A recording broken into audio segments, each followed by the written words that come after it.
നിൽക്കും കൂട്ടുകാരും വരുന്നേ, യേശുവിന്റെ ദൂതുകളേന്തി നിങ്ങൾക്കരികിൽ വരുന്നേ. നിൽക്കും കൂട്ടുകാരും വരുന്നേ, യേശുവിന്റെ ദൂതുകളേന്തി നിങ്ങൾക്കരികിൽ വരുന്നേ.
ദൈവമേ, ഇങ്ങനെ പോയാൽ ഞാനും എൻ്റെ കുടുംബവും പട്ടിണി കിടന്ന് മരിക്കും. എന്ത് പരീക്ഷണമാണിത്! ഈ കഷ്ടപ്പാടിൽ നിന്നൊരു മോചനം തരണേ ദൈവമേ.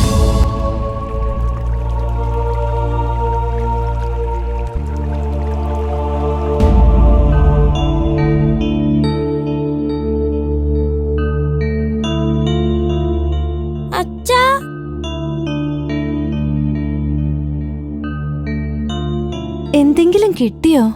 കയ്യിൽ പൈസയില്ലാതെ എന്ത് ചെയ്യാനാ?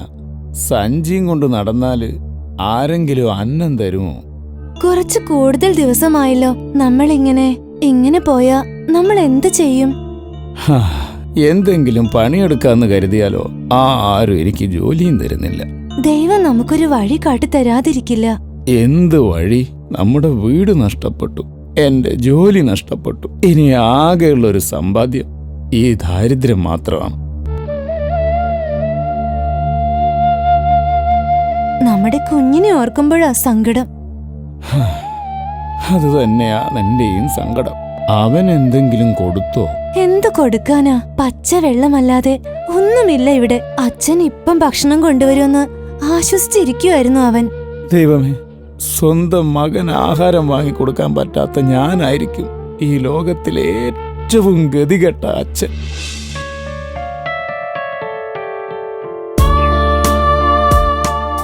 സാർ, എന്താണ് വേണ്ടത്? മോനെ, ഇതിലേതാ നിനക്ക് വേണ്ടത്? എനിക്ക് ബിരിയാണിയും ഐസ്ക്രീമും വേണം. ശരി ശരി, ഇപ്പോ ഇത്രയും എടുത്താ മതി, ബാക്കി പിന്നെ പറയാം.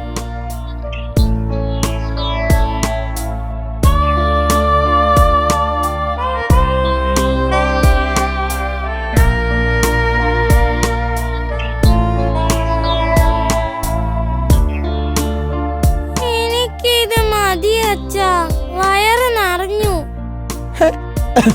മതിയാക്കിയോ? എന്നാ നീ എഴുന്നേറ്റോ.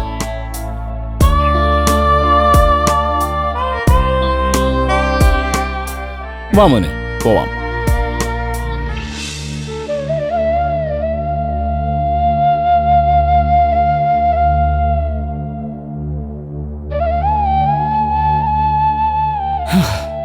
ഇനി നോക്കിയിട്ട് കാര്യമില്ല.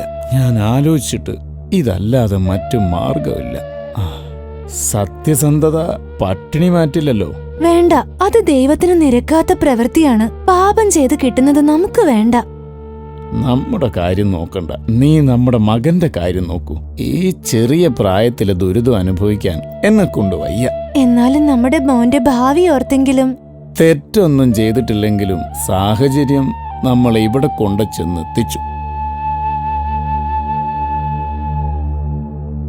അപ്പോ മോഷ്ടിക്കാൻ പോവാണോ? ആരോടും കള്ളം പറയരുതെന്നും അന്യന്റെ മുതല് മോഷ്ടിക്കരുതെന്നും പറഞ്ഞ് പഠിപ്പിച്ച എന്റെ അപ്പൻ എന്നെ വളർത്തിയത്.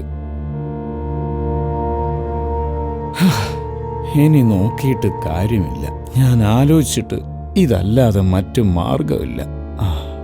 സത്യസന്ധത പട്ടിണി മാറ്റില്ലല്ലോ.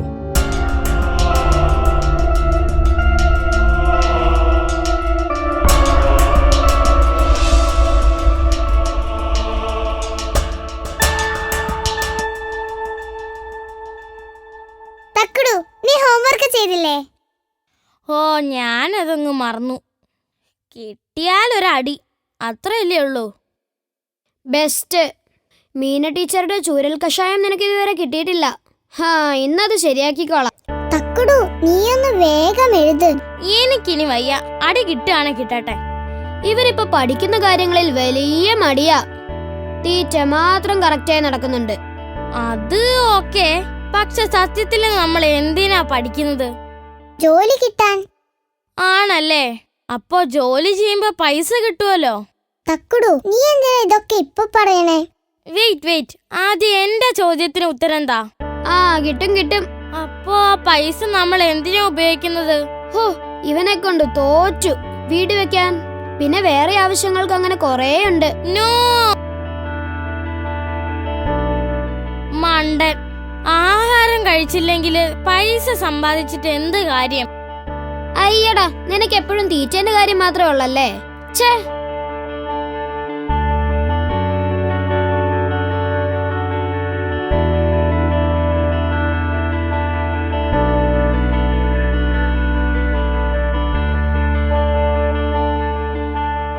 എടാ തക്കുടു, മിനി ടീച്ചർ വരുന്നു. Good morning teacher. Good morning. Sit down. Notebooks കൊണ്ടുവെക്ക് എല്ലാവരും. ഇനി ഇവിടെ തൃശ്ശൂർ പൂരമായിരിക്കും. നിനക്ക് 2 കിട്ടുന്നത് എനിക്ക് കാണണം.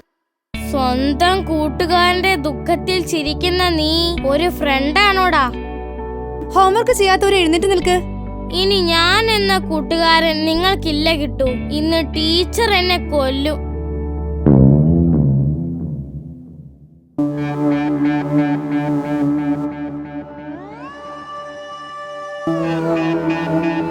നീ എന്താ തക്കുടു ഹോംവർക്ക് ചെയ്യാത്തത്? അത്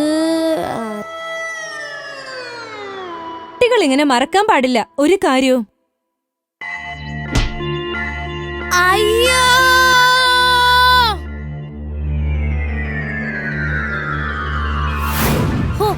സ്വപ്നായിരുന്നോ? പേടിച്ചു പോയി.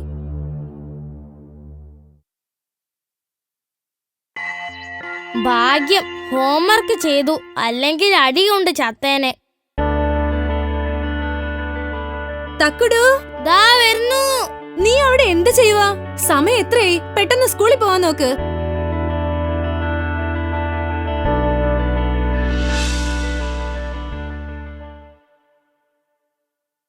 Happy birthday Thakkudu. ബർത്ത്ഡേയോ? നമ്മുടെ തക്കുടുവിന്റെ ബർത്ത്ഡേ ഞങ്ങൾ മറക്കുവോ?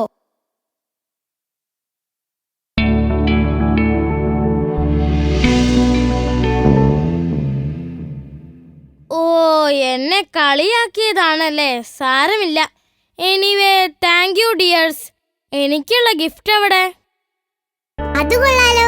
ഇന്നത്തെ ദിവസം ഞങ്ങൾക്ക് നീ ട്രീറ്റ് തരണം, എങ്കിലേ ഗിഫ്റ്റ് തരൂ. ഒരു വർഷത്തിൽ തക്കുടുവിന് 2 ബർത്ത്ഡേയാ. ആർക്ക് കിട്ടും ഈ ഭാഗ്യം?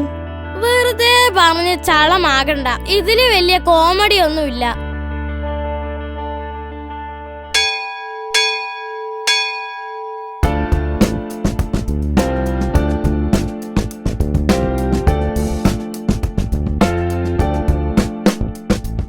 Good morning teacher. ഇന്ന് ആദ്യത്തെ പീരീഡ് ക്ലാസ് ഉണ്ടാവില്ല. ഇന്ന് വളരെ പ്രധാനപ്പെട്ട ഒരു ദിവസമാണ്, ലോക ഭക്ഷ്യദിനം. എടാ, അപ്പൊ അതിന്റെ പേരിൽ നമുക്ക് ആഹാരം തരുമായിരിക്കും അല്ലേ? മിണ്ടാതിരിക്കേ. ദൈവമേ, ചിക്കൻ ബിരിയാണി തന്നെ ആവണേ. അപ്പൊ ഞാൻ പറഞ്ഞു വന്നത്, ഇന്ന് ഈ ഭക്ഷ്യദിനത്തിൽ നാം പട്ടിണി കിടക്കുന്നവരെയും കഷ്ടത അനുഭവിക്കുന്നവരെയും ഓർക്കണം. ദൈവം നമ്മെ ആവശ്യത്തിലേറെ അനുഗ്രഹിച്ചിട്ടുണ്ട്. അതിനാൽ നാം ഭാഗ്യവാന്മാരാണ്. ഓ, ടീച്ചറിന്റെ ഒരു പ്രസംഗം മനുഷ്യന് വിശന്നിട്ട് വയ്യ. എടാ മിണ്ടാതിരിക്കേ, അല്ലെങ്കിൽ ഞാൻ ചവിട്ടി പുറത്താക്കും. പാവപ്പെട്ടവരെ പറ്റുന്ന വിധത്തിലൊക്കെ നമ്മൾ സഹായിക്കണം. ഇതാണ് ലോകത്തിലെ ഏറ്റവും വലിയ പുണ്യം. ഒരു നേരത്തെ അന്നം കിട്ടുമ്പോൾ അവരുടെ മനസ്സും വയറും നിറയും. കുട്ടികളാണ് നിങ്ങൾ. ഇനി വളർന്ന് വലിയ നിലയിലൊക്കെ എത്തുമ്പോഴും നല്ല കർമ്മങ്ങൾ മാത്രം ചെയ്യുക.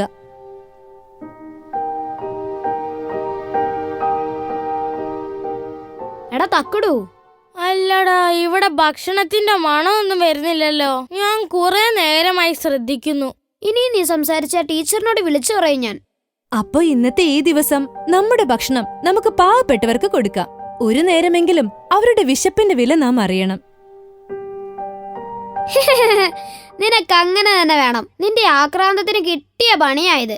എന്റെ ആഹാരം, അയ്യോ, ഉച്ചക്ക് പട്ടിണിയോ? എനിക്ക് പറ്റില്ല. കേട്ടപ്പോഴേ തല കറങ്ങുന്നു. എടാ തീറ്റക്കൊതിയ, ടീച്ചർ പറഞ്ഞത് നീ കേട്ടില്ലേ? അവരും മനുഷ്യരല്ലേടാ. നമ്മൾ ആഹാരം കൊടുക്കുക തന്നെ വേണം. ഏതായാലും ഒരു പുണ്യപ്രവൃത്തി ചെയ്യാൻ നമുക്ക് അവസരം കിട്ടി.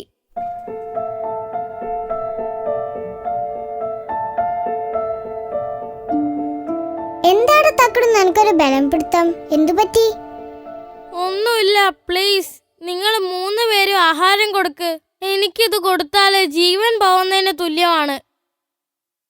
എടാ ദൈവദോഷം പറയാതെ തക്കടു. നീ ഇങ്ങനെ സങ്കടപ്പെട്ട് കൊടുക്കണ്ട. എന്നും നിനക്ക് കഴിക്കാൻ കിട്ടുന്നത് കൊണ്ടുള്ള അഹങ്കാരമാണ് നീ കാണിക്കുന്നത്.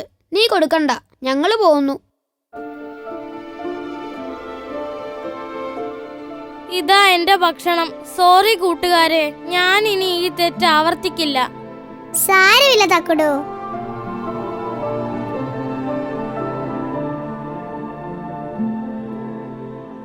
മിടുക്കർ. ഇന്ന് മാത്രമല്ല, പറ്റുമ്പോഴൊക്കെ നമ്മൾ പാവപ്പെട്ടവരെ സഹായിക്കണം. കേട്ടോ മക്കളെ? എല്ലാവരും ഇനി ക്ലാസ്സിലേക്ക് പോയിക്കോളൂ.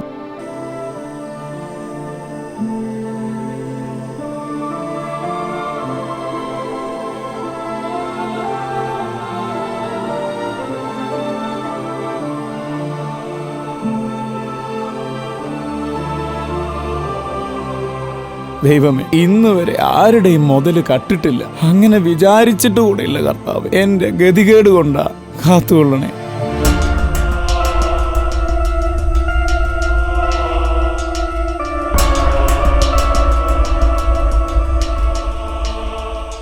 മോഷ്ടിക്കാൻ ഭയമാണ്. പിടിക്കപ്പെട്ടാൽ എന്റെ ഭാര്യയും മകനും പട്ടിണി മാറ്റാനായാലും മറ്റുള്ളവരുടെ കണ്ണീര് കണ്ട് വിശപ്പടക്കാൻ പാടില്ല.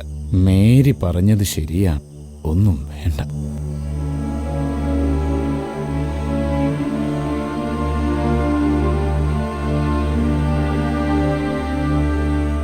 ഞാനിനി എന്തു ചെയ്യും? എനിക്കൊന്നിനും കഴിയുന്നില്ല. ഒന്നുമില്ലെങ്കിൽ പട്ടിണി കിടന്ന് മരിക്കുക തന്നെ ഗതി.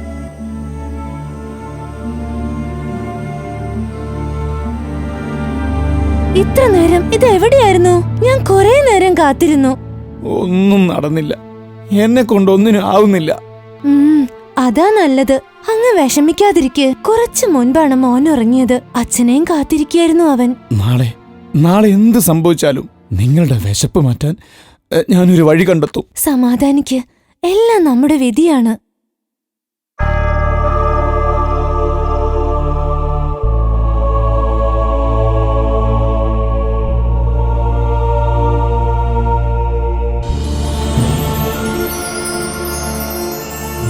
മിഖായേൽ, ഇവർ വളരെയേറെ ദാരിദ്ര്യം അനുഭവിക്കുകയാണ്. നമുക്ക് അവരെ സഹായിക്കണം. തീർച്ചയായും. പക്ഷേ ഇന്നവർ അനുഭവിക്കുന്ന ഈ കഷ്ടപ്പാട് താൽക്കാലികമാണ്. സുഖ സൗകര്യങ്ങളോടെ ജീവിച്ചിരുന്നവരായിരുന്നു അയാളും കുടുംബവും. എന്നാൽ വിധിയുടെ വിളയാട്ടത്തിൽ അയാൾക്കയാളുടെ വീടും ജോലിയും സമ്പത്തും എല്ലാം നഷ്ടമായി. അവരെന്ത് തെറ്റാണ് ചെയ്തത്? ഇങ്ങനെയൊരു സ്ഥിതി എങ്ങനെയാണ് ഡാനിയേലിനുണ്ടായത്? കൂടെ നിന്നവർ ചതിയിൽ അയാളുടെ കാശ് സ്വന്തമാക്കി. വിശ്വാസവഞ്ചന കാട്ടിയെന്ന പേരിൽ അയാൾക്ക് ജോലിയും നഷ്ടമായി. ഇന്ന് വളരെ കഷ്ടപ്പാടിലാണ് അയാൾ. കണ്ടില്ലേ, ഉണ്ണീശോയോട് കരഞ്ഞു പ്രാർത്ഥിക്കുകയാണ് ആ കുടുംബം. നല്ല രീതിയിൽ ജീവിച്ചിരുന്നപ്പോൾ ആഹാരം പാഴാക്കി കളയുകയായിരുന്നു അയാൾ. ധനം കയ്യിലുള്ളപ്പോൾ അന്നത്തിന്റെയും വിശപ്പിന്റെയും വില മനസ്സിലാക്കാൻ അയാൾക്ക് സാധിച്ചിരുന്നില്ല.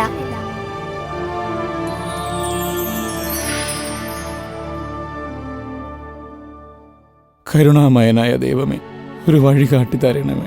കണ്ണു തുറക്കൂ. മാലാഖ, ഇത് സ്വപ്നമാണോ? അല്ല, ഞങ്ങൾ നിങ്ങളുടെ പ്രാർത്ഥന കൈക്കൊള്ളുവാൻ വന്നതാണ്. ഞങ്ങളെ അനുഗ്രഹിക്കണമേ, വളരെ കഷ്ടപ്പാടിലാണ്. വിഷമിക്കാതിരിക്കൂ. തീർച്ചയായും ഈ കഷ്ടപ്പാടിൽ നിന്നും നിങ്ങളുടെ കുടുംബം മോചിക്കപ്പെടുന്നതാണ്. പക്ഷേ ഇത് നിങ്ങൾക്കുള്ള പാഠമാണ്. വിശപ്പിന്റെ വിലയറിയാനുള്ള അവസരമാണിത്. ഞാൻ എന്ത് തെറ്റാണ് ചെയ്തത്? ഞാൻ ആരെയും ഉപദ്രവിച്ചിട്ടില്ല, ആർക്കും ദോഷം വരുത്തുകയും ചെയ്തിട്ടില്ല. ആരെയും വഞ്ചിച്ചിട്ടില്ല എന്നത് സത്യമാണ്. എങ്കിലും കിട്ടുന്ന ആഹാരം അനാവശ്യമായി പാഴാക്കുകയാണ് മനുഷ്യർ. നിങ്ങളും അങ്ങനെ ചെയ്തിട്ടുണ്ട് പല തവണ. അന്ന് നിങ്ങൾ വിശപ്പ് എന്തെന്നറിഞ്ഞിട്ടില്ല, എന്നാൽ നിങ്ങൾക്ക് അതിന്റെ വിലയറിയാം. ശരിയാണ്, ഞാൻ എന്റെ തെറ്റ് മനസ്സിലാക്കുന്നു. വിശപ്പിന്റെ വിലയറിഞ്ഞതോടെ ഞാൻ ജീവിതത്തിലെ വലിയൊരു പാഠം പഠിച്ചു. ഞങ്ങളിൽ കനിവുണ്ടാകണം മാലാഖമാരെ. വിശന്നുറങ്ങുന്ന ഞങ്ങളുടെ മകന്റെ സങ്കടം കാണുവാൻ വയ്യ. അവന്റെ വിശപ്പടക്കാൻ കഴിയാത്തതാണ് ഞങ്ങളുടെ ആദി. വിഷമിക്കേണ്ട, പരിഹാരമില്ലാത്ത പ്രശ്നങ്ങളില്ല. ഇനി ഞങ്ങൾ പറയുന്നത് ശ്രദ്ധിച്ചു കേൾക്കുക. നാളെ ഡാനിയൽ തങ്ങളുടെ ജോലി സ്ഥലത്തേക്ക് പോകുക. തീർച്ചയായും താങ്കൾക്ക് പഴയ ജോലി ലഭിക്കുന്നതാണ്. അതെങ്ങനെ? ഞാൻ ചെയ്യാത്ത തെറ്റിനാണ് പുറത്താക്കപ്പെട്ടതെങ്കിലും ആരും എന്നെ വിശ്വസിക്കില്ല. മുതലാളി എന്നെ ജോലിക്ക് വിളിക്കില്ല. തീർച്ചയായും ലഭിക്കും. നന്നായി ജീവിച്ചാൽ ഒരിക്കലും ദുഃഖിതരാവില്ല. ആരെയും ദൈവം കൈവിടില്ല. നിങ്ങൾക്കുള്ളതുപോലെ സഹജീവികളെയും സഹായിക്കും. അത് നിങ്ങൾക്ക് സ്വർഗരാജ്യം തീർപ്പാക്കും. നിങ്ങൾ തിരികെ സ്വന്തം നാട്ടിലേക്ക് പോകുക. നഷ്ടമായ വീട് നിങ്ങൾക്ക് നിയമപ്രകാരം തിരികെ ലഭിക്കും. എല്ലാം പഴയതുപോലെ നിങ്ങൾക്ക് കൈവരുന്നതാണ്. മാലാഖമാരാണ് ഞങ്ങൾക്ക് തുണയായി എത്തിയത്. എന്നും ഞങ്ങൾക്ക് ഉണ്ണീശോയാണ് അഭയം. കർത്താവേ, എല്ലായ്പ്പോഴും നീ ഞങ്ങളെ കൂടെ ഉണ്ടാവണമേ. എന്നും നന്മയുണ്ടാകട്ടെ. അന്നം പാഴാക്കാതെ അത് കഴിക്കുക. ഈ ലോകത്ത് മനുഷ്യർ അറിഞ്ഞുകൊണ്ട് ചെയ്യുന്ന തെറ്റാണിത്. എല്ലാവർക്കും സ്വയം ബോധ്യമാവേണ്ട വലിയ തെറ്റ്. ഒരു നാൾ ഏവരും ഈ പാഠം ഉൾക്കൊള്ളുന്നതാണ്. ഞങ്ങൾ യാത്രയാകുന്നു. ഇനിയുള്ള ജീവിതത്തിൽ തെറ്റ് ചെയ്യാതിരിക്കുക. ഉണ്ണീശോ നിങ്ങളെ കാത്തു രക്ഷിക്കും. അതിന്റെ അടയാളം ഇപ്പോൾ നിങ്ങൾ കാണും.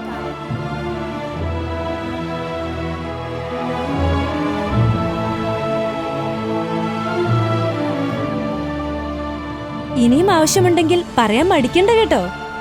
ദൈവമേ, നീ ഒരിക്കലും ഞങ്ങളെ കൈവിടാത്തവനാണ്.